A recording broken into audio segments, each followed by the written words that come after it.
তখন রাসূল বললেন তাদের কি অন্য জায়গায় যেতে হবে, মানে তার মেয়ে আসমা এবং হযরত আয়েশা সিদ্দিকা রাদিয়াল্লাহু তাআলা।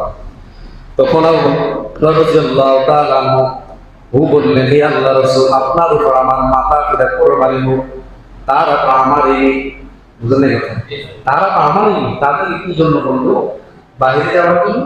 তখন রাসূল বললেন, একটু আগেই আল্লাহ তাআলা আমাকে হিজরতের অনুমতি দিয়েছেন। জোরে বলে সুবহানাল্লাহ।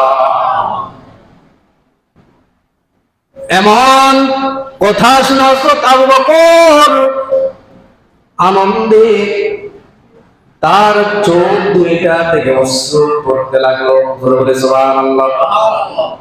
আল্লাহ রাসূলকে বললেন, ইয়া রাসূলুল্লাহ, আপনার সাথে হিজরত করার সৌভাগ্য কি আমার হবে?